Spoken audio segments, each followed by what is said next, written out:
তো রাত্রি 10টা বেজে গেছে, তো আমি বসে পড়েছি রাতের খাওয়া দাওয়া নিয়ে। রাতে খাওয়া হবে গরম গরম ভাত, একদম ধোয়া ওঠা গরম গরম ভাত, তার সাথে এটা হলো মাংস। কিসের মাংস তো বুঝতে পারবে, চল আমি বলে দিচ্ছি। এটা হলো টার্কি মুরগি বলে না, টার্কি মুরগির মাংস। একদম গরম গরম ধোয়া ওঠা মুরগি, দেখতে মনে হচ্ছে না মাটনের মতো, খেতেও কিন্তু সেরকমই লাগে, হেভি টেস্টি। দেখো একটা সলিড পিস থাকে না, সব হাড় মাংস, টার্কির মাংস, যেগুলো তেল চাল মশলা দিয়ে মাটনের মতো রান্না করতে হয়।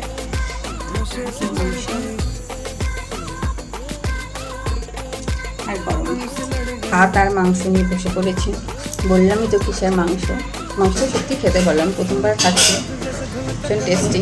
ভাঙা হাত, এই যে মাটনের মতো খেতে,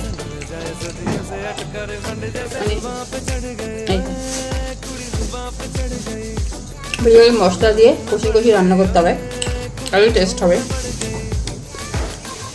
সঙ্গে স্কিন আছে, স্কিন সমেত মধ্যেই আছে। আমার তো ভালো লেগেছে,